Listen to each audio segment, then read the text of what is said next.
ప్రార్థన చేసుకుందాము.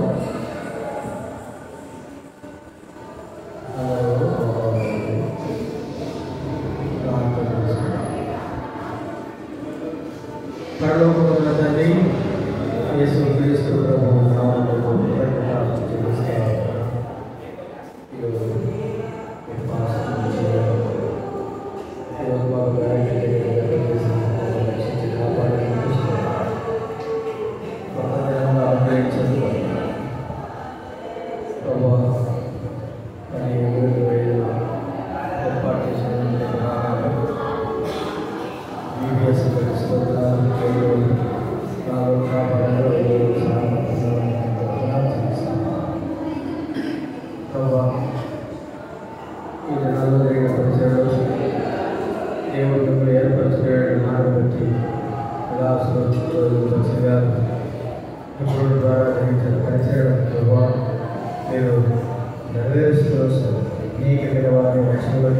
నడిపించడం కూడా మీరు చేస్తాను. ఇంకా తీర్మానం చేసుకునేటువంటి గ్రహించండి, మాట్లాడండి, చిత్తం నెరవేర్చండి, కావాల్సిన అవసరతలు తీసుకోండి, గ్రహించే మనసు దయచేయండి. ప్రభావ మీరే వారితో పరిపూర్ణంగా మాట్లాడాల్సింది వేడుకుంటున్నాం. కండి మా ప్రార్థన దేవానికి ఎంతో కృతజ్ఞతలు తెలుస్తూ మీ పరిచయంతో కూడా మీరు తోడైనవలసిన చేస్తాం. యేసుక్రీస్తు ప్రభువు నామమున ప్రార్థించి వెళ్తున్నాము తండ్రి.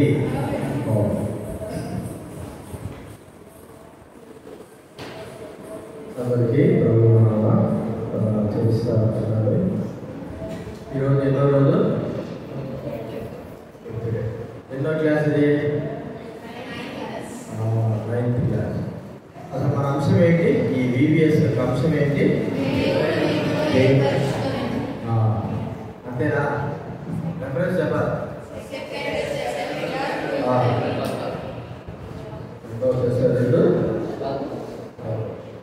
కాబట్టి దేవుడు మిమ్మల్ని ఏర్పరచుకున్నాడు, మనల్ని ఏర్పరచుకున్నాడు. ఎందుకొరకై?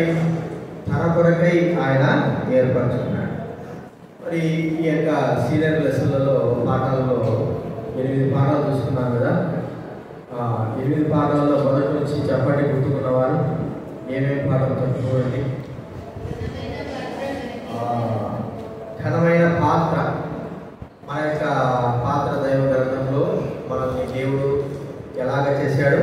ఒక పాత్రలాగా, కుండ, పనికొచ్చే పాత్రలు, పనికిరాని పాత్రలు అనేటువంటి మాటలు చూస్తున్నాం. మొట్టమొదటి ఏం చూస్తున్నాము? ఘనమైన పాత్రలు. రెండో రోజు ఏం చూసాం? మట్టి పాత్రలు. మూడోది ఉగ్రతా పాత్రలు. మూడోదిగా ఉగ్రతా పాత్రలు. నాలుగోదిగా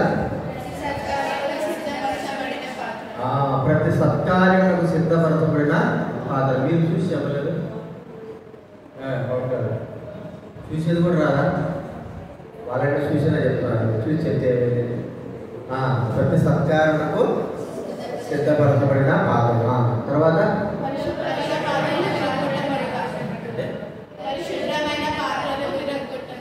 పరిశుద్ధమైన పాత్రలు విరగొట్టబడిన పాత్రలు. తర్వాత ఏర్పరచబడిన, తర్వాతనా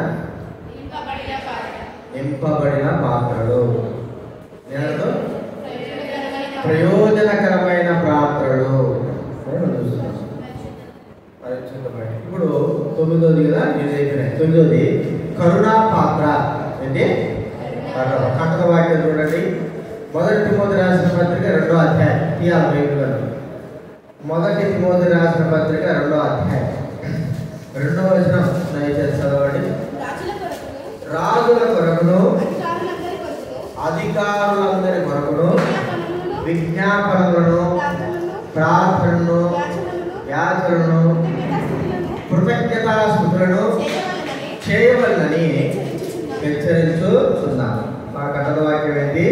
రాజుల కొరకు అధికారుల కొరకు విజ్ఞాపన ప్రార్థన కృతజ్ఞతాస్తుతులు యాచన చేయాలి. ఒక మాట చెప్పుకోవాలంటే ప్రార్థన చేయాలని మాట చెప్పుకోవాలి. ఇక కరుణా పాత్ర మనం ముందు చూస్తూ వచ్చాం కదా సొలొమోను గురించి. మరి సొలొమోను దినాన దేవాలయం కట్టాడు. దేవాలయంలో ఉన్నటువంటి పాత్రల గురించి మనము చూస్తూ వచ్చాము. అన్నీ కూడా అవసరమైనవే కదా, ఏది కూడా అవసరం లేదు అని కాదు. ప్రతి ఒక్కటి దేవుడు ఏర్పరచుకున్న ప్రతి ఒక్కరికి కూడా దేవుని ఆలయంలో ఏదో ఒక పని నేను చూపించాడు కదా, చిన్న స్కూళ్ళు, ప్లాస్టిక్ స్కూళ్ళు అన్నీ ఇది పనికిరాదు అని చెప్పడానికి లేదు. మనమందరం కూడా ఆయన దృష్టిలో ఉపయోగకరమైనటువంటి పాత్రలము. ఈ ఉపయోగకరమైన పాత్రలు ఈ దినాన ఎలా ఉండాలంటే కరుణ కలిగిన పాత్రలుగా, కరుణా పాత్రలుగా మనము చేయబడాలి. ఇప్పుడు సొలొమోను గురించి మనం చూస్తున్నాం. చూడండి, మొదటి రాజుల గ్రంథం 8వ అధ్యాయం, మొదటి రాజుల గ్రంథం 8వ అధ్యాయం 22వ వచనం దయచేసి చదవండి ఎవరైనా. మొదటి రాజుల గ్రంథం 8వ అధ్యాయం 22వ వచనం చదవండి. 22 చదవండి. మొదటి రాజులు 8వ అధ్యాయం 22 చదువుతారు. బైబిల్ మధ్యలో నుంచి 287 పేజీ. ఇశ్రాయేలుల సమాధికులందరూ చూస్తుండగా సొలొమోను యెహోవా బలిపీఠం ఎదుట నిలబడి ఆకాశం చెట్టు చేతులుంచి ఇట్లనెను. ఇక్కడ మనం చూస్తూ ఉంటే సొలొమోను ఆ యొక్క దేవాలయం నిర్మించిన తర్వాత, దేవాలయం ప్రతిష్ఠించిన తర్వాత ఏం చేశాడంటే, ఇక దేవాలయం యొక్క బలిపీఠం దగ్గర ఏం చేశాడు, నిలబడి బలిపీఠం దగ్గర నిలబడి ఆకాశంలో చేతులెత్తి ప్రార్థన చేశాడు. అతి పెద్ద ప్రార్థన కదా. సొలొమోను చేసిన ప్రార్థనలో చాలా చాలా ప్రార్థన ఉంది. చిన్న ప్రార్థన ఉంది, పెద్ద ప్రార్థన ఉంది. పెద్ద ప్రార్థన ఇది సొలొమోను చేసిన ప్రార్థన. అతి చిన్న ప్రార్థన ఏం చెప్పండి బైబిల్? చాలా చిన్న ప్రార్థన. దేవా పాపినైన నన్ను కరుణించు అనేటువంటి మాట చాలా చిన్న ప్రార్థన. పెద్ద ప్రార్థన ఏంటి? సొలొమోను చేసినటువంటి బలిపీఠం మీద చేసినటువంటి చాలా పెద్ద ప్రార్థన. ఏమేమి చేశాడు సొలొమోను? ఇక్కడ మనం 22వ అధ్యాయం నుంచి మనం గమనిస్తే సొలొమోను చేసిన ప్రార్థన మనం చూస్తుంటే ప్రజలను ఆశీర్వదించాలని కోరుకున్నాడు. ప్రజలను ఆశీర్వదించాలని కోరుకున్నాడు. అంత మాత్రం కాదు, ఒకవేళ ఈ ప్రార్థనలో సొలొమోను చేసిన విధానం ఏంటంటే, ప్రభువా మరి ఒక్కొక్కసారి ఎవరైనా నీ ప్రజలైన వారు తప్పు చేస్తే వారిని క్షమించు, వారిని కనికరించు ప్రభువా అని ప్రార్థన చేస్తూ వచ్చాడు. అంత మాత్రమే కాదు, ఇశ్రాయేలు ఒకవేళ ఓడిపోతే వారికి సహాయం చేయి ప్రభువా, వారికి కృప చూపు ప్రభువా అని ప్రార్థన చేస్తూ వచ్చాడు.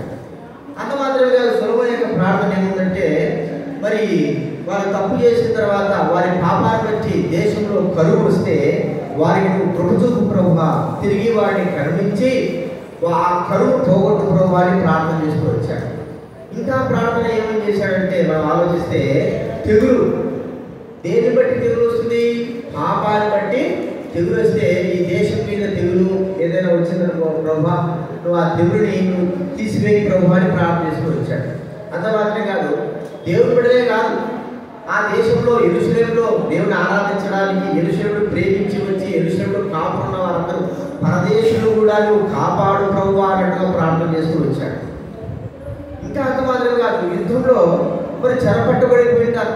యుద్ధంలో ఎవరైతే చెరపట్టబడిపోతారో ప్రభువా, వారు తిరిగి క్షేమంగా మీ సన్నిధికి రావడానికి కొరకై ప్రార్థన చేస్తూ వచ్చాడు సొలొమోను. సొలొమోను యొక్క ప్రార్థనలో ఎన్నో రీతులుగా ఎన్నో విధాలుగా ఉంది. అంటే కరుణ అనేటువంటి పాత్ర సంబంధించిగా కరుణ కలిగి దేవుడికి ప్రార్థన చేస్తున్నాడు, ప్రభువా వీళ్ళందరినీ కరుణించు, కనికరించు. వీరి కొరకే ఇశ్రాయేలు మంచివారా చెడ్డవారా చెప్పండి. ఒక మాట చెప్పుకోవాలంటే మంచిగా ఉంటారా చెడ్డగా ఉంటారా? మనకు ప్రార్థన ఏం చేస్తాము? మంచి వాళ్ళ కొరకైతే మనం ప్రార్థన చేస్తాం, చెడ్డవాళ్ళ కొరకు ఏం చేస్తాము? ఏమని ప్రార్థన చేస్తాము? వాడు బాగుపడాలి ప్రభా, వాడు ఆశీర్వపడాలి ప్రభా ప్రార్థిస్తామా? చెయ్యం. మరి ఇశ్రాయేలు మంచివారా చెడ్డాలా? దేవుని దృష్టిలో మనం ఆలోచిస్తే ఐగుప్తులో నుంచి వచ్చినప్పటి నుంచి వారి ప్రవర్తన ఎటుంది? మంచిగానే లేదు. ఏ రోజు కూడా వారు మంచిగా జీవిస్తున్నట్టుగా అనిపించడం లేదు. దేవుడికి పలు విధాలుగా పలు రీతులుగా వారు ఏం చేస్తారు? పాపం చూపిస్తూ వచ్చారు. అయినా కూడా దేవుడు కరుణా సంపన్నుడే వారిని క్షమిస్తూ వచ్చాడు.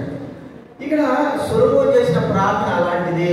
ఏంటంటే కరుణ కలిగిన వాడై కరుణా పాత్రగా వారి కొరకే ప్రార్థిస్తూ వచ్చాడు. ఇప్పుడు మనం ఆలోచిస్తే ఈ ప్రార్థనను ఎలాగా అంటే ఈ ప్రార్థన ఏ విధానంలో ప్రార్థన చేస్తే అంగీకరింపబడతారంటే క్రీస్తు శకం యేసుప్రభు వచ్చిన తర్వాత 600 సంవత్సరాలకి మహమ్మద్ ప్రవక్త ఆయన ఈ లోకానికి వచ్చాడు. మహమ్మద్ ప్రవక్త ఆయన వచ్చి ఇక మరి ఎంత చేశాడో మొత్తాన్ని మాత్రం ఖురాన్ని రచించడంలో, ఖురాన్ చేయడంలో, ఆ యొక్క ముస్లిం సంబంధించినటువంటి ఆ మత విషయంలో ఎక్కువగా తోడ్పడుతూ వచ్చాడు. ఆ వ్యక్తి ఎలాగా ఆయన ప్రార్థన నేర్పించాడు ముస్లింలకు అంటే భయా మీరు ప్రార్థన చేయాలంటే ఒక సాపైనా సరే ఒక గుడ్డైన పరుచుకొని మరి మోకాల మీద ఉంగి మీరు తల మీద టోపు పెట్టుకొని మోకాల మీద ఉంగి మీరు ప్రార్థన చేయాలి. అలాగా ప్రార్థన చేయక మునుపు మీరు ఏం చేయాలంటే మీ కాళ్ళు చేతులు కడుక్కోవాలి. చూసారా ముస్లిం దగ్గర వెళ్ళి మీరు మసీద్ దగ్గరికి వెళ్ళి చాలా మీరు మసీద్ దగ్గరికి వెళ్ళారా? మసీద్ దగ్గర ముందు ఎంటర్లో ఏముందని చెప్పండి, నీళ్ళు ట్యాప్స్ ఉంటాయి. అర్థమైందా? వాళ్ళు మసీదు లోపలికి వెళ్ళక మునుపు ఏముంటుంది? ట్యాప్లు అన్నీ ఉంటాయి. అక్కడ మొహము కాళ్ళు అంతా కడుక్కోవాలి. కడుక్కొని ఒక వ్యక్తి దేవుని ఆరాధించాలంటే ముందు శరీర సంబంధంగా కడుక్కొని నీళ్ళతో కడుక్కొని కాళ్ళు చేతులు మొహం అంతా కడుక్కొని తర్వాత లోపలికి వెళ్ళి చేయవలసినటువంటి ప్రార్థనా కార్యములు చేయాలి. ఇది ఒక క్రమమైన పద్ధతి. ఈ పద్ధతిలో ఒకవేళ ఆ కడిగే విషయంలో నీళ్లు లేవు అనుకో, ఎక్కడైనా నీళ్ళు లేవు, ఎవరికి ఒక్కోసారి ఆయా ప్రాంతాలు నీళ్ళు దొరుకుతూ ఉంటాయి, నీళ్ళు లేవు అనుకో చెరువులో కానీ, అప్పుడు కాలంలో ట్యాబ్లు అయితే ఏం లేవు కదా, నీళ్ళు లేవనుకో ప్రతిసారి ఆరాధించవలసిన వ్యక్తి ఖచ్చితంగా ఆరాధించాలి. నీళ్లు లేకపోయినా సరే ఏం చేయాలంటే ఇతరుల ఇంట్లోకి వెళ్ళాలి. ఒక ఇరుగు పొరుగు వాళ్ళ ఇల్లు ఉంటాయి కదా, వాళ్ళ ఇంట్లోకి వెళ్ళేసి నీళ్ళు అడుక్కోవాలి. అయ్యా నేను ప్రార్థన చేయాలనుకుంటున్నాను, నాకు ఒక చెంబు నీళ్ళు ఇస్తావా అని అనుకోవాలి. అనుకున్నప్పుడు ఆ చెంబు నీళ్ళు తీసుకొని మళ్ళీ ఆ చేతులు కాళ్ళు కడుక్కొని మళ్ళీ ఏం చేయాలా? ప్రార్థన చేయాలి, ప్రార్థించాలి. ఇప్పుడు ఆ చెంబు నీళ్ళు ఎవరైనా ఇస్తారో దానిని వాళ్ళ యొక్క పరిభాషలో ఏముంటుందంటే కరుణ కలిగిన పాత్ర అంటారు. ఇది కరుణా పాత్ర. ఎందుకు? దేవునికి ఆరాధన చేయడానికి కొరకై, వారి శరీర సంబంధంగా మలినాన్ని కడిగి వేసుకోవడానికి కొరకై, నీళ్లు లేకపోతే ఇతరులు సహాయం చేసిన దాన్ని బట్టి కరుణ కలిగిన పాత్ర అని మనం చూస్తాం. ఆ పాత్ర ఇప్పుడు మనం చూస్తూ ఉంటే అలాగా ఆ యొక్క ప్రార్థన ఆరాధన అనేది మొదలవుతూ వచ్చింది. అయితే ఇది దైవ గ్రంథంలో ఈ పద్ధతి మనం అనుసరిస్తామా? దైవ గ్రంథంలో దేవుడు ఇలాంటి పద్ధతిని దేవుడు కోరుకుంటున్నాడా? ఒక మాట చెప్పుకోవాలంటే మనం ప్రార్థన చేయడానికి మునుపు చేతులు కాలు కడుక్కుంటే దేవుడు మన ప్రార్థన అంగీకరిస్తాడా అని మనకు ఆలోచన. అంగీకరిస్తాడా? వారు భౌతిక సంబంధంగా చేతులు కాలు కడుక్కొని ఏం చేస్తున్నారు? దేవుని ఆరాధిస్తున్నారు. ఇప్పుడు మనం ఆరాధించేది ఎలాగ ఆరాధించాలా? బైబిల్లో ఏం చెప్తా ఉంది? ఆత్మతోను సత్యంతో. ప్రార్థించేది ఎక్కడ ప్రార్థించాలా? ఆత్మతోను సత్యంతో, ఆత్మతోనూ ప్రార్థన చేయాలి. ఆత్మతో పాడుదును, ఆత్మతోనే నేను ప్రార్థన చేయను. మరి ఆత్మతో ప్రార్థన చేస్తే శరీరం కడుక్కుంటే ఆత్మ మలినమైపోయినది కదా. ఎలాగ మలినమైన ఆత్మతో శరీరంతో కడుక్కుంటే శరీర సంబంధంగా మనము ఒక వ్యక్తిని అనుకుంటాం. మరి మనము దేవుని ఆరాధించేవారు ఇతర మతాలకు సంబంధించి శరీర సంబంధంగా కడుక్కొని ఆరాధిస్తే అంగీకరింపకూడదు అంటున్నాను. కానీ దేవుడు వాక్యం ఏమిటంటే నీ ఆత్మను శుద్ధి చేసుకొని నువ్వు ఆరాధించి ప్రార్థిస్తే అదేమవుతుంది? అంగీకరింపబడుతుంది. ఇక్కడ వినాలి. చూడండి పైకి నాదికే ఎవరు అసలు బైబిల్ చూడండి మూసే, బైబిల్ మూసేది అవసరం లేదు. నేను తీయమన్నప్పటిది బైబిల్ అర్థమైందా మీకు? ఆత్మతో శ్రద్ధతో ఇప్పుడు శరీర సంబంధంగా మనం కడుక్కొని హృదయంగా మనం రోత పెట్టుకొని దేవుని దగ్గర పోయి ఆరాధించి ప్రార్థిస్తారు. అంగీకరింపబడుతుందా? అది అంగీకరింపబడదు. కాబట్టి ఒక భక్తుడు అంటున్నాడు చూడండి, కీర్తన గ్రంథం 66వ అధ్యాయం. ఇప్పుడు 66వ అధ్యాయం 18వ వచనం ఎవరైనా? కీర్తన గ్రంథం 66 నేను పాపము లక్ష్యము చేసిన ఏంటంటే నా హృదయంలో చూడండి, ఒక దేవాలయంలోకి కానీ ఒక మరి మసీదులోకి కానీ ఒక వ్యక్తి వెళ్ళి ఆరాధించడానికి చేసే పరిణామం చేసే క్రియలు ఏంటి? కాలు కడుక్కుంటాడు, చేతులు కడుక్కుంటాడు, మొహం కడుక్కుంటాడు, తర్వాత లోపలికి వెళ్ళి ఆరాధన శరీర సంబంధంగా ఏం చేస్తున్నాడు. మరి హృదయంలో ఉన్న చెడు విషయం, హృదయంలో ఉన్న పాప విషయం ఏమిటి ఆలోచిస్తాడు? మానవుడు హృదయంలో ఉన్న పాప విషయం ఏం ఆలోచించుకోకుండా పైకి బాగుంటే చాలు అంటే ఒక మాట మన సామెత తెలుసుకుందా? పైన పటారము లోన లటారం ఉంటారు కదా, అర్థమైందా? పైన బాగానే ఉంటాం కానీ లోపల జీవితం ప్రాముఖ్యమైనది. మానవులంగా మనం పై విషయాలు చూస్తాం, పై చూస్తాం, కానీ దేవుడు మన హృదయాన్ని ఇక్కడ వినాలి. నేను చెప్పాను తల తెలుసుందా నీకే, నా దిక్కు చూడు. అసలు నా కళ్ళు నా వైపు ఉన్నాను, ఇప్పుడు పక్కడు కళ్ళు నా వైపు ఉన్నాయి, నా దిక్కు మీకు కదా వస్తుంది. కాబట్టి మనము ఆలోచిస్తే ఏం చెప్పబడింది? హృదయం విషయమే ఆలోచన ఏంటి? పైన కడుక్కుంటున్నా, లోపల మానవుని హృదయాన్ని చూసేవాడు దేవుడు, మానవుని ముఖం చూసేవాడు మనిషి సాటి వ్యక్తి పెళ్లిలో కావచ్చు, లేకపోతే ఒక వ్యక్తి ఏదైనా మంచి కార్యాలు చేస్తుంటే ఆ వ్యక్తిని చూసి కావచ్చు. మనం ముఖాన్ని చూస్తాం కానీ హృదయాన్ని మనము చూడం. హృదయము చాలా ప్రాముఖ్యమైనది. అందుకే భక్తుంటాడు, నా హృదయంలో నేను పాపం లక్ష్యం చేస్తే ఒకవేళ నేను దేవుడిని వేడుకుంటే దేవుడు నా మనని అంగీకరించాడు. ఇప్పుడు మన హృదయము పవిత్రపరచబడాలా? అది ప్రాముఖ్యమైన విషయం. హృదయము పవిత్రపరచబడితే నువ్వు కరుణ కలిగిన పాత్రగా, సొలొమోను యొక్క హృదయము పవిత్రపరచబడింది. అర్థమైంది మీకు? పవిత్రపరచబడిన తర్వాత తాను అందరి కొరకు ఏం చేస్తున్నాడు చెప్పండి? ప్రార్థన చేస్తున్నాడు. ఆ ప్రార్థన ఏమైనట్టు? అంగీకరింపబడింది. అర్థమైందా? హృదయమును పరిశుద్ధపరచుకున్న సొలొమోను అందరి కొరకై, దేశం కొరకై, దేశ ప్రజల కొరకై చేసిన ప్రార్థన అంగీకరింపబడింది. అది కరుణ కలిగిన ప్రార్థన. ఎందుకు అంత అవసరం ఏముంది అందరి కొరకు ప్రార్థన చేయాలంటే? కరుణ. ఎప్పుడైతే మానవ హృదయం పవిత్రపరచబడుతుందో ఆ వ్యక్తి ఇతరుల కొరకై, క్షేమం కొరకై ప్రార్థన చేస్తాడు. హృదయం పవిత్రపరచబడకపోతే జీవుని ఏమని ప్రార్థన చేస్తాం? హృదయం బైబిల్లో ఏం చెప్తా ఉంది? హృదయము అన్నిటికంటే మోసకరమైన, అది ఘోరమైన వ్యాధి. మన హృదయం అంతా ఒక మోసకరమైందేనా? ఎవరెవరు హృదయం మోసకరం కాదు అని చెప్పండి, చెప్పగలరా?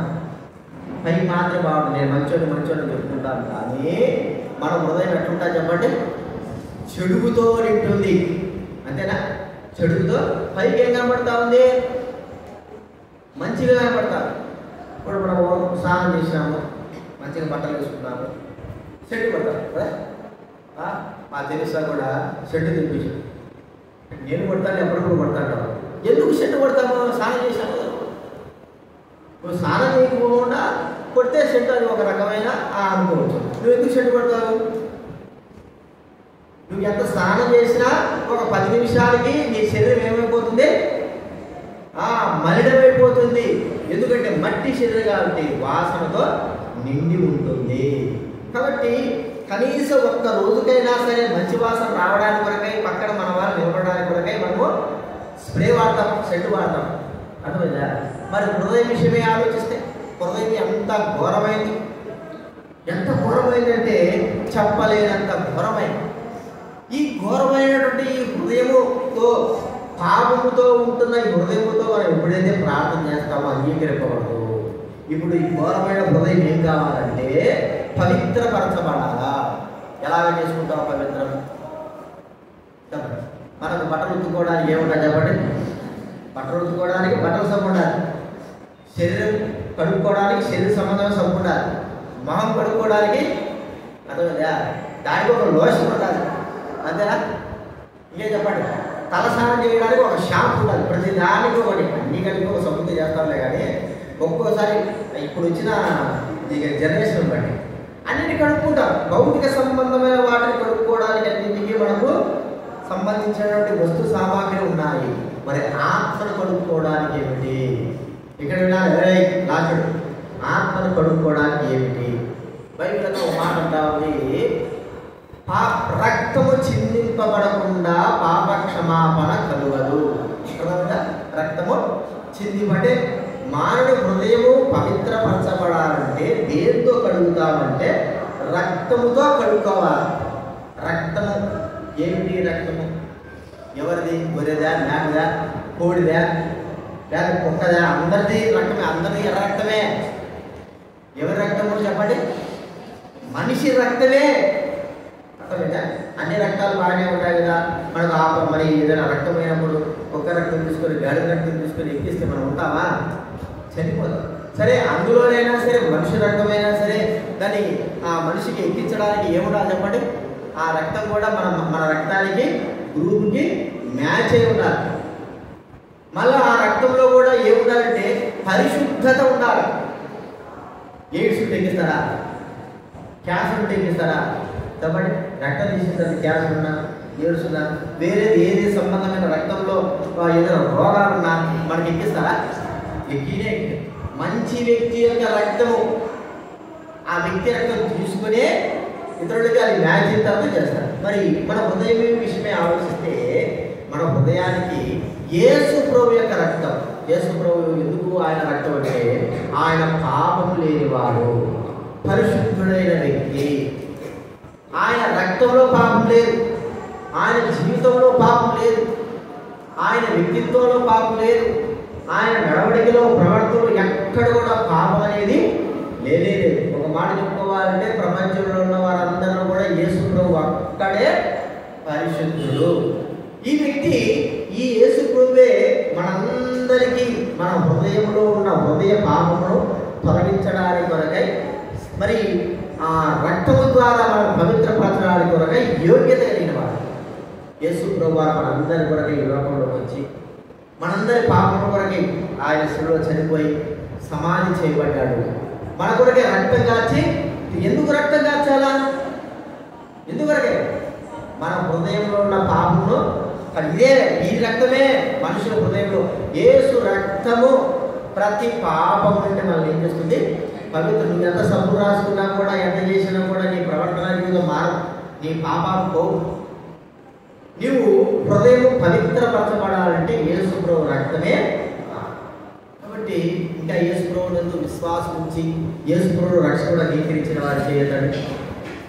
యేసు ప్రభు రక్తంలో నా పాపాలు కొడుకొని, నా పాపాలు నేను క్షమాపణ కోరుకున్నా, నా పాపాలు దేవుడు క్షమించినాడు అన్నవారు చేయదండి. అర్థమైంది మీకు? తిరిగేది నేను చెప్పేది. నా పాపాలు యేసు ప్రభు వారు క్షమించాడు, నా పాపాలు యేసు ప్రభు రక్తంలో నేను కడుక్కున్నాను అన్నవారు చేయదండి. ఒకరు ఇద్దరు మనిషి చూశారు ఉన్నదంటే నేను ఇంకా పాప క్షమాపణ పొందలేదు, నా పాపాలు ఒప్పుకోలేదు. అర్థమైందా? నా పాపాలు ఒప్పుకోలేదు, యేసు ప్రభు దగ్గర నా పాపాలు క్షమింపబడలేదు, ఇంకా నేను ఒప్పుకోలేదు అన్నవారు కాదు. ఒప్పుకున్నాను, యేసు ప్రభు నన్ను క్షమించాడు, నా పాపాలు క్షమించాడు అన్నవారే చేద్దాం కదా. మీరందరూ చాలా ఇబ్బంది ఉన్నారు. అయితే మంచిది. మరి మీరు ఎప్పుడు ఒప్పుకుంటారు మీ పాపాలు? సమయం ఎప్పుడు? చూడండి, ఒకటి గుర్తుపెట్టుకోండి. మనకు సమయము ఎప్పుడంటే ఇప్పుడే సమయం. ఇప్పుడు నాకు ఉన్నటువంటి రాత్రి పడుకున్నాను, ఉన్నటువంటి ఇక్కడ చేయి దగ్గర ఒక చిన్న గడ్డ అంతలా వేసింది. అర్థమైన గడ్డ వచ్చేసింది. వెంటనే ఏది రాత్రికి ఇంతలాగా గడ్డ వచ్చేసింది, ఏంటి ఇది నొప్పిలేస్తాను. ఒకవేళ లోపల ఏముందో నాకు తెలియదు, కానీ నేను ఏం చేస్తాను వెంటనే అంటే చెప్పినాక 10 రోజుల తర్వాత పోదాం, 20 రోజుల తర్వాత పోతాలి అనుకుంటానా? అర్థమైందా మీకు? నాకు రోగం శరీరానికి వచ్చింది, నేను ఏం చేస్తాను? వెంటనే డాక్టర్ గారికి వెళ్ళిపోతాను. డాక్టర్ గారికి వెళ్ళిపోయి పరీక్షలు చేసుకుంటా. ఏమిటి గడ్డ అని చెప్పినాడు అనుకో, అయ్యా నీకు ఇది క్యాన్సర్ గడ్డ, లేకపోతే ఏదో ఒక రకమైనది ఉంది అని తీసేయాలా అని చెప్పాడు అనుకో. లేదు సార్, నేను నాకు చాలా పనులు ఉన్నాయి, నేను ఒక 50 రోజులు తర్వాత ఆగి వస్తానంటే 2 రోజులకి చచ్చిపోతావా ఈ చేయకపోతే నేను అనుకో 50 రోజులు ఆగి తర్వాత వస్తాను చెప్తాను. అర్థమైంది మీకు? ఎప్పుడైతే ఈ రోగం నేను తెలుసుకున్నానో వెంటనే డాక్టర్ గారు వెళ్ళినాను. డాక్టర్ వెంటనే ఆపరేషన్ చేయకపోతే నేను ఏమైపోతావు, చనిపోతానో చెప్తే నేను ఆలస్యం చేస్తానే సార్, ఇంకా నేను చాలా తిరగాల్సి ఉంటాయి, ఇళ్ళకి పోవాల్సి ఉంటాయి, అక్కడ పోవాలి ఇక్కడ పోవాలి చెప్తామా? ప్రాముఖ్యం ఏమిటి? మన ప్రాణం ప్రాముఖ్యం. కాబట్టి సార్ ఇప్పుడే నేను సార్ ఎంత డబ్బైనా కానీ ఇప్పుడే నాకు ఆపరేషన్ చేసి నేను బ్రతకాలని. అర్థమైందా? అది ఇప్పుడే అంటే అది ఎందుకు ఇప్పుడే మీ హృదయాల్లో పాప క్షమాపణ, మీ హృదయాలు కడగబడాలి అంటే ఈ రక్తంలో తర్వాత సమయం మనకు లేదు, తర్వాత మన సమయము ఉండదు. ఎందుకు? ఇక తర్వాత ఏం జరుగుతుందో మనకు తెలియదు, ఏం జరుగుతుందో మనకు అర్థం కాదు. కాబట్టి ఈ దినము ఇప్పుడే, ఈ క్షణమే ప్రభువా నేను పాపిని, నా పాపాలు క్షమించు, నీ రక్తంతో నా పాపాలు పడుగు, హృదయంలో నా పాపాలు పడుగు అనగాలి మనం. ఒకవేళ ఇప్పుడు గాలి నాకు సైతాన్ అంటాడు హృదయాల దగ్గరకు వచ్చి, ఇప్పుడు ఏమిరా ఇంకా ఆలోచించాలా అని అంటాడు. వద్దు, క్షణంలో రేపు ఏం జరుగుతుందో మనకు తెలియదు, ఏమవుతుందో మనకు తెలియదు, ఎలాగవుతుందో మనకు తెలియదు. పోయిన మంగళవారం కదా కాశ్మీర్లో పాల్గొందని తెలుస్తుందా మీకు? ఏదైనా చెప్పండి.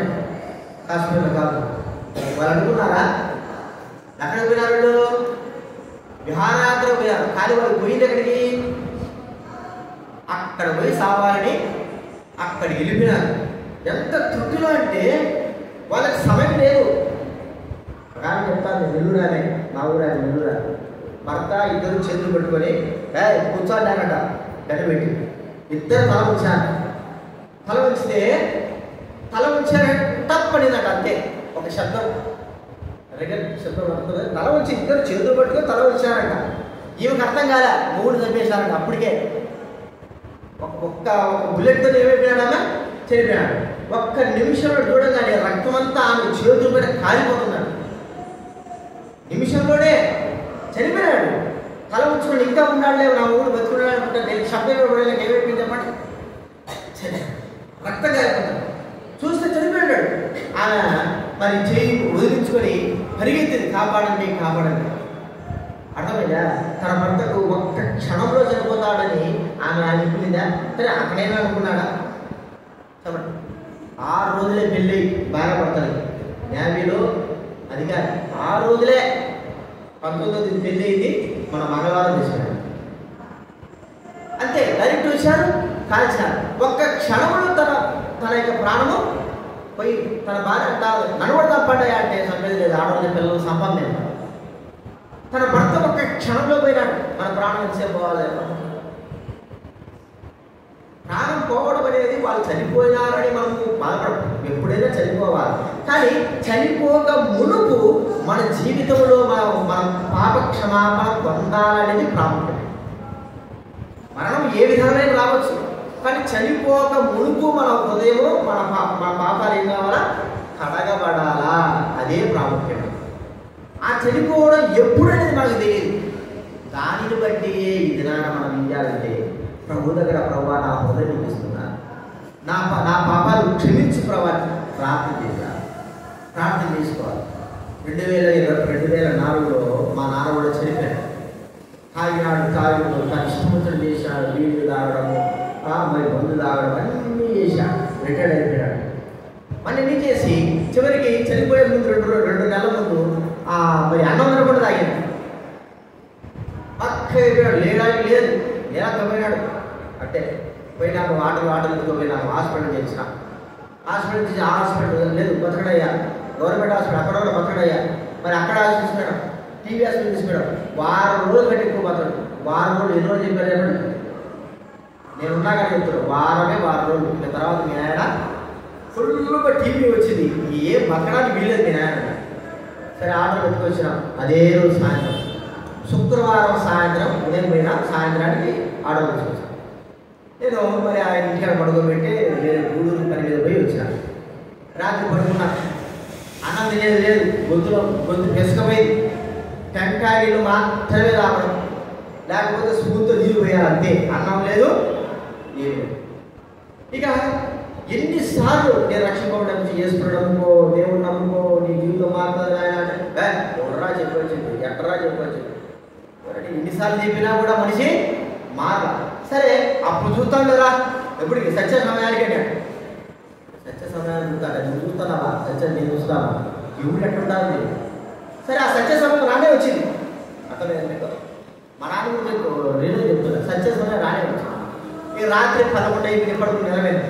మంచి నిద్ర ఉన్నాడు. 11:30 అయింది. నోట్లోంచి స్వరం రావడం లేదు. ఆయాసం. టీవీ వాళ్ళు ఎట్లుంటా చెప్పండి, ఆయాసం కదా, ఆయాసం రాజాడడం లేదు. అది పిలుస్తాడు, ఎట్లా రాజా అంటాడు. పక్కనే ఆడుకొని మంచం వేసుకోండి, చిన్న గుడిసెలో ఆడుకొని మంచం వేసుకోండి. దేవుడు నాకు ఎందుకు ఆయన స్వరం విప్పిపెట్టి లేచిన. లేచి ఏది ఆయన అంటే నాకు కాలాడడం లేదు, అంబులెన్స్ తీసుకురా అంటాడు. చిన్నగా ఇప్పుడు 11:30కి ఏమో అంబులెన్స్ లోపల 3-4 కిలోమీటర్ల లోపల ఉంటుంది. పల్లెటూరు ఎవడు పిలిచినాడు రాయడు. అప్పుడు ఏం చేశానంటే, ఇప్పుడు రాదు, ఉదయం పోదాం, ఏం భయం లేదు. ఇప్పటికైనా నీ జీవితంలో ప్రభువా నేను పాపిని, నన్ను క్షమించు ప్రభువా అని అడుగుడు. ఆయన ఇప్పటికైనా ఉదయం పశ్చాత్తాపడు, జీవితం మారుస్తారు. ఒక క్షణంలో ప్రభువా అంటే కనీసం నీ జీవితంలో రక్షింపబడతామని చెప్తే, ఆహా బతకాలంటాడు, అంబులెన్స్ కావాలంటాడు. అరే పాప క్షమాపణ యేసు ప్రభువా నా పాపాలు క్షమించని అడగలేకపోయినాడే. చూస్తుండగానే తను అలాగే కన్ను చచ్చిపోయాడు. ఏమిటి, తనకు వచ్చిన సమయాన్ని కూడా ఏం చేయలేకపోయాడు, ఉపయోగించుకోలేకపోయినాడు. ముందు ఉపయోగించుకోలేకపోయినాడు, వద్దనుకున్నాడు. చచ్చే సమయాన్ని కూడా ఆ సమయంలో తన మనసు, తన నోరు కూడా దాగాలి. ఇది నాకు కూడా అలా ఉంటావా? ఇప్పుడే నీ జీవితంలో గుర్తుపెట్టుకో, ఇది రియల్గా జరిగింది, ఊరికే కాకపక్కన చెప్పే కాదు. మా నాయన జరిగింది. ఇప్పటికి 20 సంవత్సరాలైంది. నేను పక్కన కూర్చొని చెప్పిన యేసు ప్రభువు నమ్ముకున్న ఆయన ఎంత జీవితం దరిద్ర జీవితం జరిగాయి. కాబట్టి యేసు ప్రభువు రక్షణ ఎప్పుడైనా సరే కరుణ కలిగిన వాడు, కరుణాపాత్ర. ఆయన ఎలాంటి వాడంటే కరుణ కలిగిన. చూడండి, మీకా రాసిన గ్రంథం 7వ అధ్యాయం 18వ వచనం. మీకా రాసిన గ్రంథం 7వ అధ్యాయం 18వ వచనం చూసుకున్నాం. కొన్ని విషయాలు మీకా బైబిల్ మధ్యలో చూడండి. 767 తన స్వాస్థ్యములో శేషించిన వారి దోషములు పరిహరించి వారిని క్షమించు దేవుడు అయిన నీతో సముడైన దేవుడు ఉన్నాడా? చాలు. వారిని క్షమించు దేవుడు అయిన నీతో, మనల్ని క్షమించే దేవుడు ఈయనప్పుడే చేస్తున్నాడు. ఇంకెవరు కూడా మనం క్షమించలేదు. మన పాపాలు బట్టి, మన దోషాలు బట్టి మన కొరకే చనిపోయి సమాజం తిరిగేశాడు. క్షమాపణ కోరుకుంటే ఆయన క్షమించి తన రక్తముతో మన పాపాలు కడిగి పడుకోవాలి. ఇదే సమయం హృదయం పవిత్రపరచబడాల, శరీరం కట్టుకోవడం కాదు. అర్థమైందా? హృదయం ప్రాముఖ్యమైంది, మన ప్రాణం ప్రాముఖ్యమైంది. కాబట్టి డబ్బుకు ఎక్కువ విలువిస్తామా, ప్రాణానికి ఎక్కువ విలువిస్తామా చెప్పండి? మన ప్రాణానికి ఎక్కువ విలువిస్తాం. అర్థమైందా? మన ఆత్మకి ఎక్కువ విలువిస్తామా, మన శరీరానికి ఎక్కువ విలువిస్తావా? మనలో ఉన్న ఆత్మకి ఎక్కువ. ఎందుకంటే మన హృదయం పవిత్రపరచబడాలి. ఇది పవిత్రపరచబడకపోతే, చనిపోతే నిత్య నరకానికి కాదు.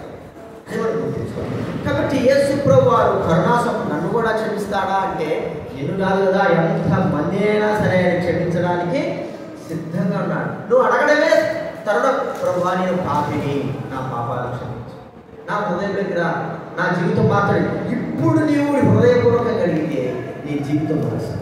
నేను 26 సంవత్సరాల కిందట 1999లో జనవరి 1వ తేదీ 1వ రోజు నేను యేసు రక్షణ నేనేం చేయలే, కులం మార్చుకోలే, మతం మార్చుకోలే, ఏం రాదు. నడి రోడ్లో నిలబడి ఒకే మాట, ప్రభువా నా పాపాలు క్షమించు, నన్ను రక్షించిన హృదయం దగ్గర. ఆ దినాన నేను అడిగిన ప్రార్థన నన్ను క్షమించినాడు, నన్ను తన బిడ్డగా చేర్చుకున్నాడు. నేను ఈ లోకంలో ఇచ్చిన దేవుడి దగ్గర వెళ్ళే అవకాశం నా హృదయాన్ని పవిత్ర పరిచాడు. దీనికి ఏది నేను పెద్ద పెద్దగా ఏదో చెల్లించాలి లేదే డబ్బు ఇవ్వాలని వెళ్ళా. నా హృదయంలో అడిగిన ప్రార్థనే నాకు ఇంతగా సహాయం. కాబట్టి ప్రభు నాకు నిద్రపోతాడు, ఇడులుడి నువ్వు నిద్రపోతాడు ఇడుడి. అందుకే నీ శివుడు ఎందుకు నిద్రంటే ఇంటే ఉంటాయి. కాబట్టి హృదయంలో ప్రార్థన ఇప్పుడే సమయం, ఇప్పుడే బైబిల్ నుండి ఇదిగో ఇదే రక్షణ దినము, ఇదే.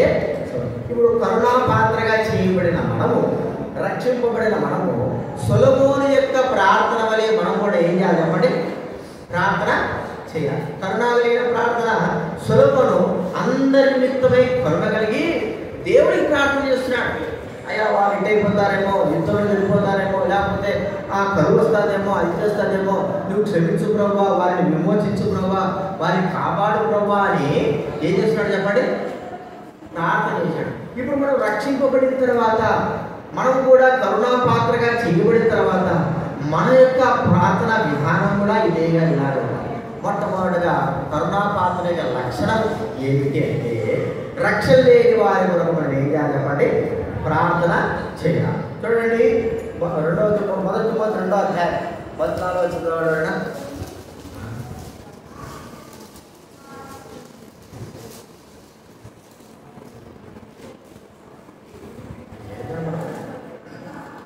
చదువు.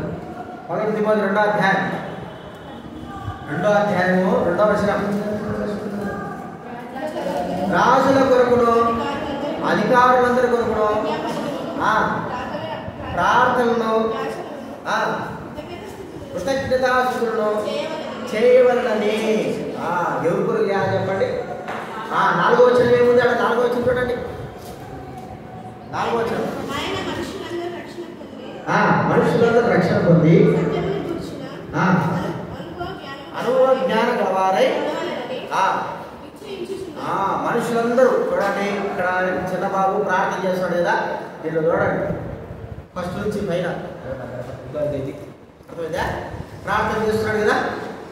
మనం కూడా ఏం చేయాలా? కరుణ పాత్రగా అనగా దేవుడి చేత కరుణింపబడి మన పాపాలు క్షమింపబడిన తర్వాత ఇది కనపడలేదు ప్రార్థన ఒక్కరే ప్రార్థన చేసేది గుర్తుపెట్టుకోండి.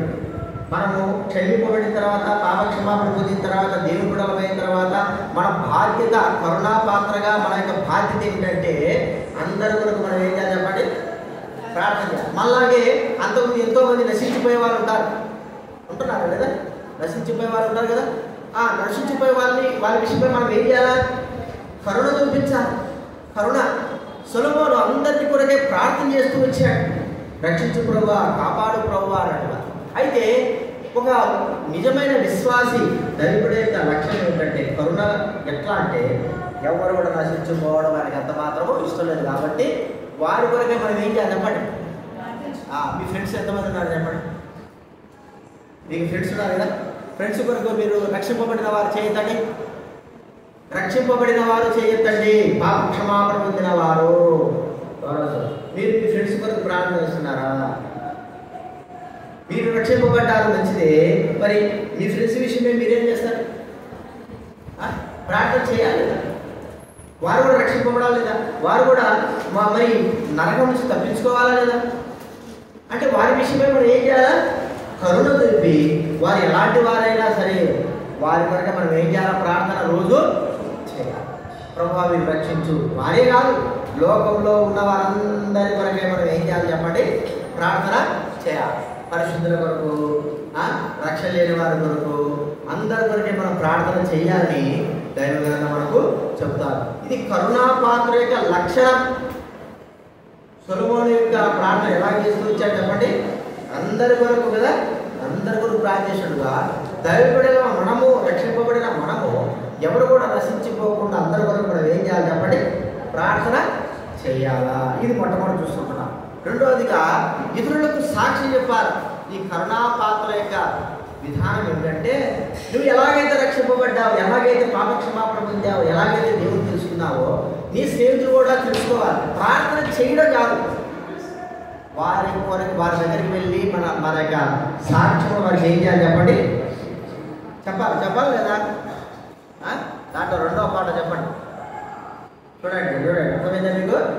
అందరూ సాక్ష్యం ఏం చేస్తున్నాడు? ఒకరికొకరు సాక్ష్యం. ఒకరు రక్షింపబడ్డారు, నువ్వే అనుకో, ఇతరులకు ఏం చేయాలి చెప్పండి? సాక్ష్యం. నీ సాక్ష్యం, నేను ఇట్లున్నారా, నాకంతా నేను తెలుసు కదా ఎట్లుంటానో, నేను దేవుడు నన్ను మార్చినాడు, యేసుప్రభువే మార్చినాడు, నన్ను ఇంకెవరు మార్చలేదురా, నేను యేసుప్రభు పాపాలు క్షమించంటే నా పాపాలు క్షమించబడ్డాయి, ఇప్పుడు నేను మోసం చేయను, దొంగతనం చేయను, అబద్ధాలు ఆడను, పలు విధాలు ఇతరులు ఏమేమి చేయదురా, దేవుడు నిన్ను మార్చాడు, మంచి మార్గం నడిపించాడని మన స్నేహితులైన వారికి మనం ఏం చేయాలా? ఏం చేయాలి? సాక్ష్యం చెప్పాలి.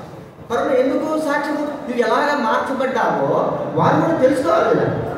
తెలుసుకుంటేనే ప్రభు దగ్గరికి వస్తారు. అరే వీళ్ళ దేవుడు ఇంత గొప్పవాడు, మనిషిని వీడు మనిషి అట్టే ఉన్నాడు కానీ వీనిలో మనసు మార్చబడింది, వీడు మార్చబడ్డాడు. ఒకప్పుడు కూడా సినిమా పదం రాలంటే వాడే సినిమా టికెట్లు పెట్టి టికెట్ల దగ్గరికి వెళ్ళి గొడవలు చేసుకొని టికెట్ తీసుకొచ్చేవాడు రా. అయితే వీడు ఇప్పుడు సినిమా అంటే ఏం చేస్తున్నాడు? వద్దు అంటున్నాడు. సినిమా అంటే వద్దు అంటున్నాడే. అర్థమైంది మీకు? ఇంకేమిటి మరి అక్కడ పోదు ఇక్కడ పోదున్నారా, లేదా అక్కడ తిరుగుతుంటే రాడు, వద్దురా, నాకు దేవుడు మరి చెప్పాడు వద్దు, అలా చేయకూడదు, మంచి పని కాదురా, మరి ఇవన్నీ చేయకూడదు అని చెప్పాడు అని చెప్పాలి. సాక్ష్యం. మనము మార్చబడ్డాము, మంచిగా చేయబడ్డాము అని చెప్పగలగడమే సాక్ష్యము. మనల్ని యేసుప్రభువు వారు క్షమించాడు అని చెప్పడమే సాక్ష్యం కదా. యేసుప్రభువు వారు మమ్మల్ని చెప్పారా? మీ సేవలు దేవుడిని ఒక్కడిగానే చెప్పారా? మీకు అడిగారు ఏం చెప్పాలి? మరి మీరు కరుణ పాత్ర ఎట్లా అవుతారు చెప్పండి? నీ సాక్ష్యమే, నీ సాక్ష్యం చెప్పాలి. జీవితం మార్చబడితే మనం ఏం చేయాలి చెప్పండి? సాక్ష్యము చెప్పాలి, ఇతరులకు సాక్ష్యము చెప్పడం. అంత మాత్రమే కాదు, సండే స్కూల్కి మరి పిల్లల్ని తీసుకురావాలి, చర్చికి పిల్లలు తీసుకురావడం ఒక కరుణ. ఎందుకు? ఎవరు కూడా నశించిపోవడం ఇష్టం లేదు కదా. యేసుప్రభువు వారు మన కొరకే చనిపోయాడు కాబట్టి, మనం రక్షింపబడ్డాం కాబట్టి మనలాగా మరి ఇతరులు అనేక రక్షింపబడాలి. ఇప్పుడు దేవుడి మందిరానికి వెళ్తే ఏం జరుగుతుంది? మానవిక జీవితము మార్చబడుతుంది. దేవుడు ప్రేమ తీసుకుంటాడు, దేవుడు తన తోడై ఉంటాడు, గుర్తిస్తాడు. చర్చికి తీసుకెళ్ళి వెళ్ళాలా, సండే స్కూల్ తీసుకెళ్ళి ఎంతమంది ఈరోజు వీవీఎస్కి తీసుకొచ్చారు? కనీసం ఒక్కడైనా సరే ఒకడు.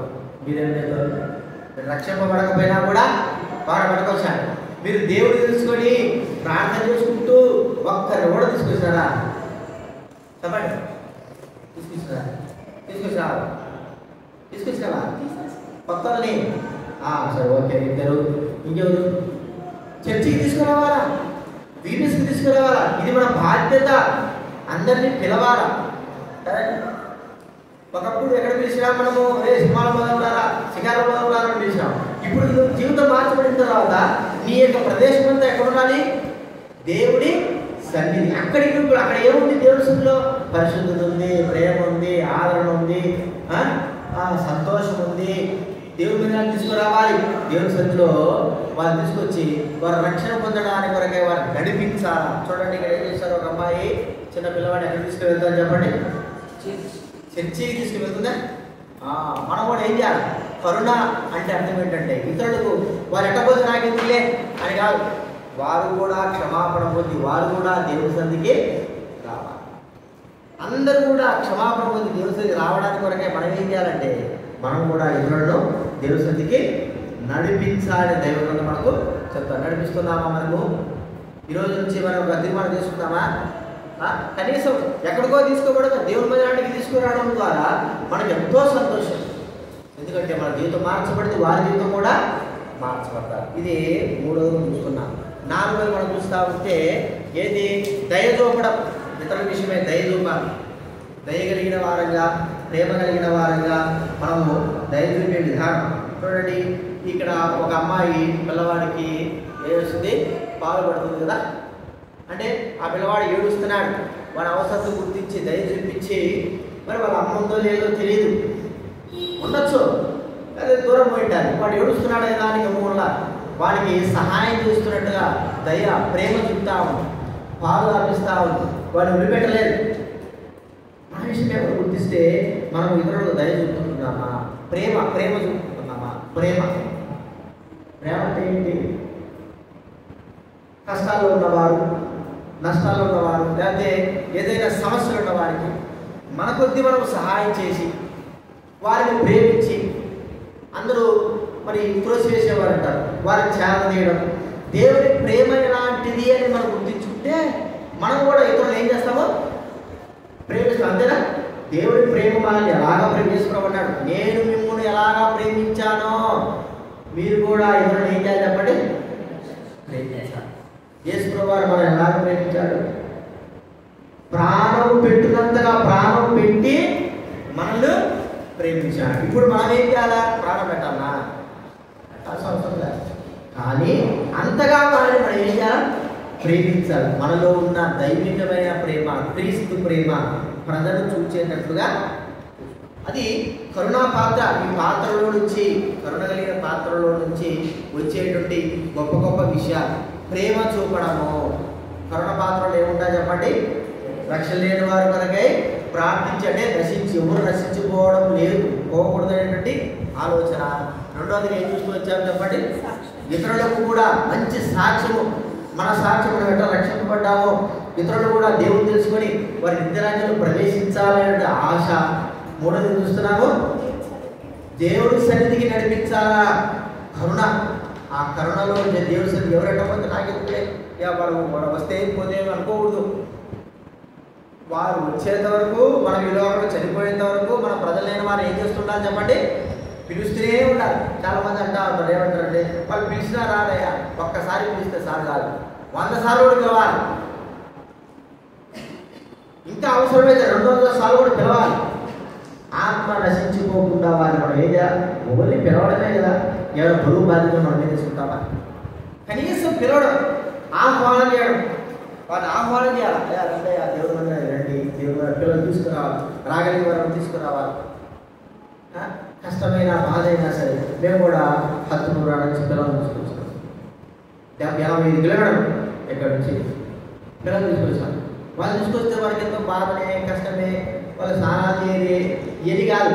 వాళ్ళకి ఏ కావాలి? ముఖ్యంగా దేవుడి ప్రేమ, దేవుడు వాక్యము. అంతేనా? ఇవన్నీ పట్టించుకుంటే అవుతుందా? వాళ్ళు రారు చేయరంటే అవుతుందా? తీసుకొచ్చినప్పటి నుంచి ఆ పిల్లలతో మాకు బాధనే బాధ. ఒక పిల్లలు లేస్తారు, రాత్రి కూడా లేస్తారు, నడుచుకుంటూ పోతుంది అలవాటు. ఆ పిల్లకి ఆ పిల్లలు చూసుకోలేక మాట మీద లేకపోతుంది. రాత్రి 12-4 లేచింది, ఆడింది, నడుచుకుంటూ పోతుంది ఆ పిల్ల. ఏడుకున్నాయంటే కూర్చునే మాకు పడుకుంటుంది. చిన్నపిల్ల కదా, తెలియదు. ఇప్పుడు మనకి ఏమైనా జరిగితే ఏమిటమ్మా, ఎన్ని మనసులో పెట్టుకొని మరి ఈ పిల్ల ఎట్టున్నది, మనం తీసుకుపోతాం అనుకుంటే అది కాదు ముఖ్యం. వారు ఏమైనా సరే దేవుణ్ణి వారు తెలుసుకోవాలా, అది వారి నిర్ణయం. ఇంకా ఏమిటి మనము గుర్తించాలా? సో మనం ఇంకో చూస్తే చర్చికి పోయేటప్పుడు సహాయపడడం కదండి. ఇతరులు సహాయం, మనకు మందిరానికి వస్తుంటున్నారు, వారికి మనం ఏం చేయాలా? సహాయం. కరుణ అనేటువంటి విషయంకి వస్తే ఇతరులకు సహాయం. యేసు ప్రభు చెప్పాడు, ఆయన ఏమంటే మరి పుచ్చుకొనుట కంటే ఇచ్చుట ధన్యం. చూడండి, అపోస్తల కార్యం 20వ అధ్యాయం, అపోస్తలుల కార్యాలు 20వ అధ్యాయము 35వ వచనం, 20-35 వచనం.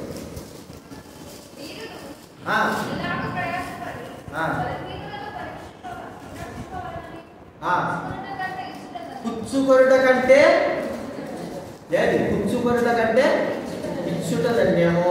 ఎంతమంది దేవుని బిడ్డలైన వారికి, దైవ సేవకు, దైవ పరిచయకి, కష్టాలు ఉన్న వారికి ఇచ్చినారు. ఇప్పుడు మనం బస్సులో పోతా ఉంటాము, అడుగుకునే వాళ్ళు వస్తారు, అమ్మా ₹1 అంటే ఇస్తావా? ఇప్పుడు ₹1 అడుగుతాడు, కొద్ది దూరం మనం ఇంకోటి అడుగుతాడు, ఇస్తావా? అర్థమైందా? ఇంకా కొద్ది ఇంకొక పెట్టకపోగా ఇంకోటి అడుగుతాడు, ఇస్తావా? చెప్పండి. దయ, ప్రేమ. కానీ మనం ఇచ్చుట ధన్యము అంటాడు. మనము దేవుడికి, దేవుడు బిడ్డలైన వారికి, కష్టాలు ఉన్న వారికి మనకు కలిగింది వాళ్ళు. ఇప్పుడు మేము ఎట్లా ఇస్తామండి? మాకేమో 10 పనులు చేస్తున్నాం, ఉద్యోగాలు చేస్తున్నామా, చదువుకున్నవాళ్ళని మేము ఇవ్వగలమా అని మీరు అనొచ్చు. ఉద్యోగాలు చేస్తాను ఎవరు చేయలేదు కదా, అందరూ చదివే కదా, ఇంటర్ ఫస్ట్ డిగ్రీ అదే. మరి మీరు ఇవ్వచ్చు, ఎట్లా ఇవ్వచ్చు? మీ డాడీ వాళ్ళు, మీ మమ్మీ వాళ్ళు మీకు ఏం చేస్తారంటే ఏమన్నారు, పాకెట్ మనీ ఇస్తారా? ఎవరికి ఎంత ఇస్తారా అడగండి, చెప్పండి. నీకు ఎంత ఇస్తాడే? 500 ఇస్తాడా? నెలకే 500తో బతకాను. నీకెంత ఇస్తాడు? నువ్వు చెప్పు, నువ్వే అడిగేది. అడగదు అసలు, అడగవా? నువ్వు ఎవరికి ఎంత ఇస్తారు చెప్పు, ఇచ్చాడు. అందరూ చెప్పండి, ఎంత ఇస్తారు? మా నాయన అసలు పాకెట్ మనీ లేదు. అప్పటి కాలంలో పావా అడిగితే పావా ఇస్తాడు, లేకపోతే 10 పైసలు. ఇచ్చేది లేదు, పెట్టేది లేదు. ఇప్పుడు మీకు బాగా తల్లిదండ్రులు మంచిగా దేవుడు ఇచ్చాడు కాబట్టి మీకు ఇస్తా ఉంటాడు. మీరు ఆ డబ్బులు ఏం చేస్తున్నారు? ఫ్రెండ్స్తో షికారులు, లేకపోతే ఫోను రీఛార్జులు ఏం చేస్తున్నారా? ఈ డబ్బులు ఏం చేస్తారు చెప్పండి? ఉన్నతున్నాడు చెప్పండి, ఏం చేస్తున్నారు? కనీసం మమ్మీ డాడీ నాకు ఇస్తున్నారు. ఆయన డబ్బు తీసుకొని ప్యాకెట్ పడి తీసుకొని మళ్ళీ మీ నాయన అడుగుతారా లేదా? మీ డాడీని అడుగుతారు కదా? ఎత్తి పెట్టుకొని అడుగుతారా లేదా? ఏదో ఒకటి అది ఖర్చు ఇది ఖర్చు ఇంకా కావాలంటారు. అసలు ఖర్చే కాదు, ఎత్తి పెట్టుకోమంటారు. కానీ లేదు కూడా అమ్మదని చెప్తారు, ఇంకా డబ్బు కావడానికి. అయితే మీరు ఇతరులకు సహాయం చేయాలా? దైవకుడులుగా మీరు సహాయం చేయాలంటే ఇచ్చిన దానిని ఎత్తి పెట్టాలి, దాచిపెట్టాలి. అర్థమైంది? దాచిపెట్టి ఏం చేయాలి? ప్రతిదాన్ని రూపాయి కూడా దాచిపెట్టాలి. కుటుంబం ఇంట్లో అన్నీ మనకి ఇస్తారు. డబ్బు ఇచ్చింది కాక కింది కూడా మనకి ఏం చేస్తారు? కావాల్సింది కూడా ఇస్తారు. మరి ఇచ్చిన డబ్బులు మనం ఏం చేయాలా? తెలివితో దాచిపెట్టి లేని వారికి, దైవకుడైన వారికి, దేవుడికి, దేవుడి మందిరానికి మనం ఏం చేయాలి చెప్పండి? ఇవ్వాలి.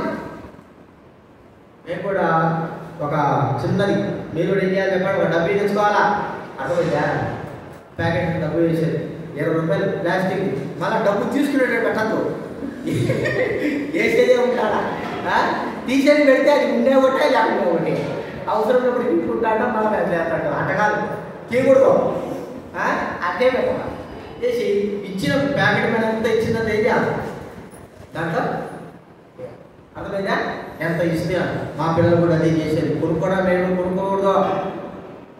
అర్థమైందా? ఎవరైనా వస్తే మా ఇంట్లో కొడుకు వస్తే 5 రూపాయలు 10 రూపాయలు 50 రూపాయలు ఇస్తారు. ఏది కొనుక్కోవడానికి వీల్లేదు. కనీసం రూపాయి కూడా కొనుక్కోవడానికి వీల్లేదు. అది తీసుకొచ్చి ఎక్కడ వేయాలా చెప్పండి?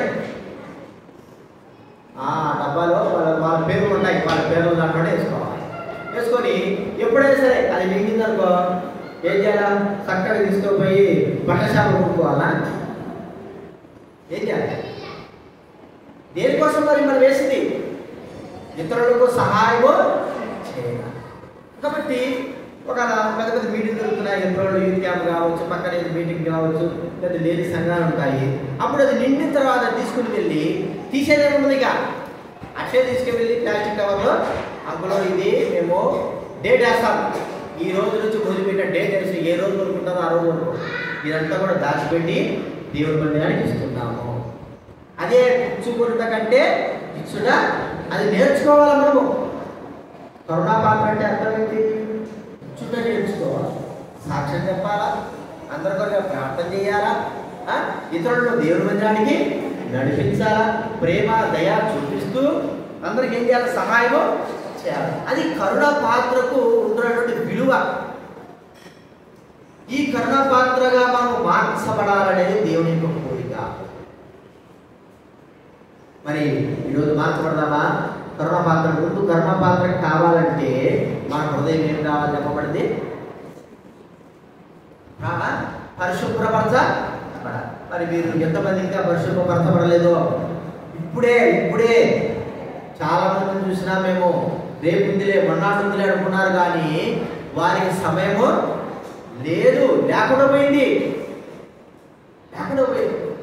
ఇక వారు యేసు ప్రభు అనే పాపిని చెప్పేంత సమయం కూడా వారికి లేకుండా పోయింది. కాబట్టి ఇన్ని దినాలు మీరు ఉన్నారు, ఇన్ని దినాలు ఒకవేళ నిర్లక్ష్యంగా ఉండొచ్చు, కానీ ఈ రోజైనా సరే ఈ దినాన్ని పోగొట్టుకో. ఈ హృదయంలో ప్రభు అనే పాపిని, నా పాపాలను క్షమించు, నన్ను కూడా కరుణగలిగిన పాత్రగా చేయి, నా పాపాలు నీ రక్తంతో కడిగి పవిత్రపరచు, నా కొరకు చనిపోయినావని నువ్వేం చేయాలి? ప్రార్థన చేసుకున్నాం. మరి చేద్దామా? ప్రార్థన చేసుకున్నాం. మీరు కూడా ప్రార్థన చేయండి, హృదయంలో చేయండి ప్రార్థన. ఒక్క నిమిషం ప్రార్థన చేసుకుందాం. సమయం పోతే లేదు. నేను ఎన్నోసార్లు మా నాన్న చెప్పి చూసా, అయినా ఆయన వినలేదు. ఇది నిజంగా జరిగిన విషయం. లూకాసు వార్తలో కూడా నిజంగా ధనవంతుడైన వాడు ఉన్నాడు. వాడు ఎన్నిసార్లు దేవుడి మాటలు చెప్పినవాడు వల్ల ఇష్టం అలాగే ఇష్టం వచ్చాడు తిరిగాడు. వాడికి ఇష్టం ఏమంటే చేశాడు. వదనాన్ని చనిపోయినాడు. నరకంలో డైరెక్ట్ చనిపోవడం ఆలస్యంలే, నరకంలోకి వెళ్ళిపోయాడు. ఏడుస్తున్నాడు. ఏడ్చి ఏడ్చి ఏడ్చి ఇప్పటికి కూడా ఏడుస్తూనే ఉన్నాడు. ఇప్పటికీ రియల్గా అతని వ్యక్తి ఉన్నాడు. యేసు ప్రభువు చెప్పిన మాట, నిజనాలను ఊరిగా రక్షణ పొందకపోతే, నీ పాపాలు క్షమింపబడకపోతే, నీ పాపమును యేసు ప్రభువుతో కడుక్కోకపోతే రేపు సమయం మంది కాదు, రేపు దినం మంది కాదు, తర్వాత ఏం జరుగుతుందో నీకు తెలియదు, నాకు. గత మంగళవారం చూసాం 21 మంది అన్యాయంగా చనిపోయారు. ఎక్కడెక్కడో చూచి అక్కడ చనిపోయారు. కానీ వారికి సమయం కూడా లేదు. ఇది నీకు సమయం ఇచ్చాడు దేవుడు. నీ పాపాలు క్షమింపబడడానికి సమయం ఇచ్చాడు. నీ పాపాలు క్షమించడానికి సమయం ఇచ్చేశాడు. కాబట్టి ఒకసారి ప్రార్థన చేసుకో. ప్రభువా, నేను పాపిని, నా పాపాలు క్షమించు. నువ్వు ప్రార్థన చేసుకో. నీ పాపాలు క్షమిస్తాడు, నీకు నిత్య జీవం ఇస్తాడు. నువ్వేదో చేయాల్సిన అవసరం లేదు. పేరు, మతాలు, కులాలు మార్చుకోవాల్సిన అవసరం లేదు. ప్రభువా, నేను పాపిని, నా పాపాలు క్షమించు ప్రభువా నువ్వు అడగలిగితే, యేసు ప్రభువా ఈ క్షణమే, ఈ దినమే, ఇప్పుడే తన రక్తం చేత నీ పాపాలు కడుగుతాడు. కడగడమే కాదు, నీ హృదయంలో పరిపూర్ణ సంతోషం ఇస్తాడు. నీవు కూడా కరుణా పాత్రగా చేయబడతావు. అనేకులు ప్రార్థిస్తావు. నీవు ఇతరులకు సాక్షి చెప్తూ నీ జీవితంతో అనేకమైన వారు దేవుని సన్నిధికి వస్తారు. అనేకులకు సహాయం చేసే పాత్రగా చేయబడతావు. ఒకవేళ లేదా అలాగే ఉన్నావు అనుకో, నా బాగుందే అనుకుంటున్నావు, కానీ సమయం ఇప్పుడు వస్తుంది తెలియదు. నరకం పాపాల కాస్తున్నాను. పాపం చేసిన వారినే పట్టుకుంటారు. నేను పాపం చేయలేదని నువ్వు మోసపరుచుకోవద్దు. నీవు పాపంలో ఉన్నావు. పాపాలు క్షమించడానికి, పాపికి రక్షణ ఇవ్వడానికి యేసుక్రీస్తు వారు వచ్చాడు. ప్రభువా, నేను పాపిని అడుగు, యేసు ప్రభువు క్షమిస్తాడు. ఒక క్షణం ఉంటే అవి చేసుకోవాలి. యేసు ప్రభు వారు పాపాలు క్షమించడం అడగలేదో, పాప క్షమాపణ పొందలేదు కలుస్తారా? వారు ప్రభువును వేడుకోడు. సమయం పోతే రాదు, తర్వాత నీ ఇష్టం. ఆ సమయం మంది కాదు, రేపటి సమయం మంది కాదు. ఇప్పుడు బతికున్నదే మన సమయం, జరిగిపోయితే మన సమయం. ప్రార్థన చేసుకుందాం. మీ హృదయాలు కూడా ప్రార్థన చేసుకున్నాడు. చిన్న మాటలే, పెద్ద పెద్ద మాటలు చేయాల్సిన అవసరం లేదు. ఓ ప్రభువా, నా పాపాలు క్షమించు, నా కొరకే వచ్చావు, నువ్వు రక్తం కార్చి చనిపోయావు, నన్ను క్షమించు ప్రభు అంటే చాలు. ఈ 2 మాటలు నీ జీవితంలో అడిగితే యేసు ప్రభువు క్షమిస్తాడు, నిత్య జీవం ఇస్తాడు, నరకం క్షమిస్తాడు. ప్రేమల తండ్రి, పరిశుద్ధమైన మా దేవ, మీకు వందనాలు చెల్లిస్తా ఉంటున్నాం. కరుణా పాత్రగా చేస్తూ ఇచ్చారు. సొలొమోను యొక్క ప్రార్థన మధ్య చూస్తూ వచ్చారు. ప్రవక్త కాల్చలు కడుక్కుంటే ప్రార్థన చేస్తే దేవుడు అంగీకరిస్తాడు. అయితే దైవ గ్రంథం చెప్తున్నమాట, నీవు హృదయాలు కడుక్కున్నాడు. హృదయంలో పాపం ఉంటే మా మనల్ని అంగీకరించమని సెలవిస్తూ వచ్చారు. ప్రభువా, ఎవరైతే మరి ప్రభువా పాపిని క్షమించు ప్రభు అడిగితే, మీరు కరుణ కలిగిన దేవుడు, దయగలిగిన దేవుడు, దాక్ష కలిగిన దేవుడు, క్షమించడానికి సిద్ధమనసు కలిగిన వారు. ప్రభువా, ఎంతో మంది దుర్మార్గులు, పాపాలు, మోసగాలు అందరూ కూడా మీరు క్షమాపణ కోరుకున్నారు. రక్షించిన మీ దానికి కూర్చొని వస్తున్నారు. మీరు హృదయాల్లో మీరు రక్షించేవాడు ప్రభు, మీరు పాప క్షమాపణ దయచేసేవాడు. ఎవరు కూడా నశించుకోవడం మీకు ఎంత మాత్రం ఇష్టం లేదు ప్రభు. ఇక్కడ కూర్చున్న వారు ఒక్కరుగా నశించుకోవడం ఇష్టం లేదు. ఈ చిన్నవాడు ఒకడే నశించుగా పరలోకంలో తండ్రి చిత్తం కాదు అన్నాం. కాబట్టి ఈ ఆత్మ రక్షించు, మానవ రక్షించు, పాప క్షమాపణ రక్షించు, జీవితాలు మార్చు ప్రభు. వారితో మీరు మాట్లాడుతున్నాం ప్రభు. వారి జీవితాలు ఇప్పుడే ఈ క్షణమే రక్షణ కార్యం జరిగించాడు. అంత మాత్రం కాదు, కరుణాపాత్రగా ఇతరుల కొరకు ప్రార్థించే వ్యక్తులుగా ప్రభు, ఇతరులను ప్రార్థన నడిపించే వ్యక్తులుగా, ఓ ప్రభు ఇతరులకు సాక్ష్యం చెప్పేవారుగా, ప్రేమ దయాగా మరి కలిగిన వారు, ఇతరులకు సహాయం చేసేవారుగా ఉండడానికి అనుగ్రహించవలసిన చూస్తున్నాం. సహాయం చేయండి. కుటుంబం మరి పిల్లలు దీవించాల్సి ప్రభావం శిష్యులు తోడైనండి, రాయాలి, జ్ఞానం నింపండి, కనిపించారు. మాకు చేసిన వేరుబడి స్తోత్రాలు రక్షించాలని నమ్ముకుంటున్నారు. కఠిన హృదయాలు పగలగొట్టండి, సంపూర్ణంగా జరిగించండి, జీవితాలు మార్చవలసి మనం చేస్తూ కృతజ్ఞత చెల్లిస్తూ యేసు ప్రభువు నామమున ప్రార్థించి అడిగేచున్నాము తండ్రి. అందరికీ మీ క్లాస్లో వెళ్ళండి, గ్రూప్లో